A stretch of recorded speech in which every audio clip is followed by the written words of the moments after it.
Go. How old are you? I just turned 24 March 1st. I've been homeless since October of 2012. I moved up here with a good friend. I was living in Cody, Wyoming, and he got out of prison. He was in there for 5 years and he wanted to better himself, so he wanted to change his playground and playmates. So he had a good friend that lived up here. I was paying all my fines in Wyoming. That's where all my friends and family are. And I owed like $520 left, and I ended up moving here with them, and things got in a financial deficit, so we were forced to get kicked out when I had a job working in Dallas at Forest River. And so we moved into the Mission, and that's where I am right now. Do you work? I work at the Salem Center subway since January of 2013.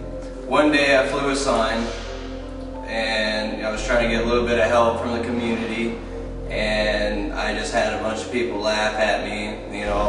I don't have a bunch of dormies, and we're not trying to get drunk and stuff like that. I just want a little bit of help. It said I'm young and hopeless, anything helps, and it said job with a question mark, and people just drove by and they laugh. They think it's a big joke, and it's not. It could happen to you. And I didn't choose to do this. I do not have a crack addiction. So you just got this phone with the money today, actually. Okay, we'll be there in a from little his bit. job he's been saving.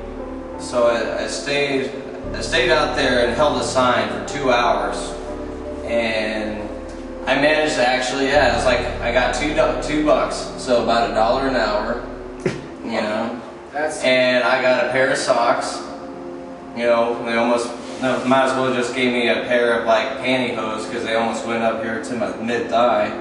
It is, and then and the way I think about it too, it just sets me at an even lower point, because if I try to go out there in the community and those same people that laughed at me, I'm going to be the laughing stock of the company. Oh, there's that guy, holding a sign, So how do you feel about the situation you're in? It sucks. I'm almost to the point of I don't even know what to do, I don't want to lower myself to the people at the Mission that grow out beards and, who just said, forget it all, I'm just going to sit here in this chair and wet my pants and watch TV, Yeah. I'm trying to keep everything clean, so I look professional when I go in and look for stuff, but for jobs, and interviews and stuff like that, but I've been doing it for so long, it really kills you, it really eats at you, you're just like, maybe tomorrow there'll be a new opportunity. But it's really hard to clear your state of mind from the day that's been rained on the whole time. It's hard to wake up and see sunshine. Okay. Simple, maybe some kind of housing option. Second, I already got a job. Maybe the second would be maybe a full-time job, maybe another part-time job, and third. Didn't really think about that. Just maybe a second chance at life. Just to maybe do it better. Okay. Do you miss your family? I do.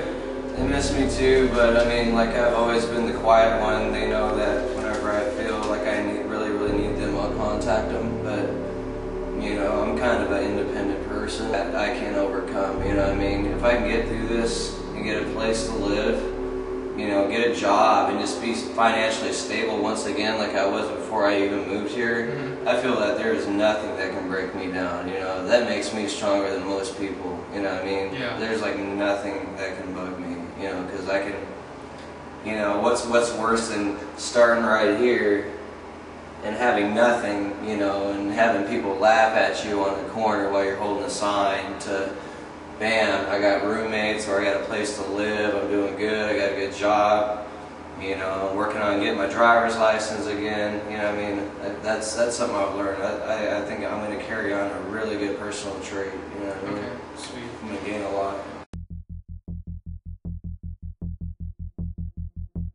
And then if you can't stay at the mission, a lot of people got to resort to camping, but they now got a law down where you can't camp out at the parks, and they're arresting people and taking them off the streets. Alright, that guy we just met right there on the bench, he's homeless as well, and he goes around the alleyways and he checks for cans and bottles just to help him out get through the day and maybe get that 5 o'clock cold beer. And he found my wallet that somebody stole from me, which had my ID and Social Security, which almost excluded me for ever prospering and get a job, and he turned it in to me. Every other day we actually have a feed underneath this bridge over here. You can tell by the population of the pigeons. This is what people see on the side of this building when it's on a one-way road. They see smiling faces, they see prosperity. And that is the one thing that people do not acknowledge and see. This is what this place really represents.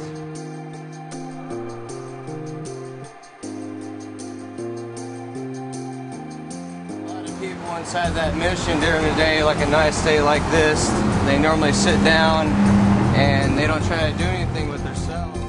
Okay, we just went in the, what's it called? Union Gospel Mission. Everyone was like sleeping because that's all they could really do.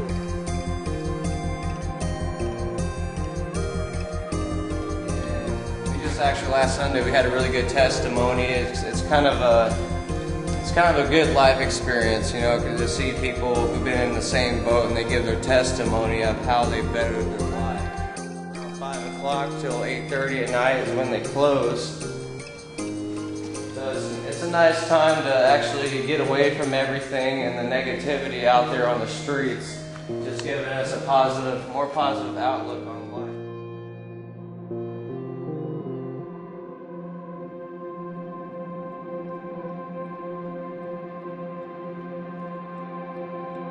I'm 2 blocks away from this place. This is where I want to be. Beautiful. I just want to live life to the fullest and never look back. I want to live where the grass is green and never a dark, cloudy day in my life. This is home.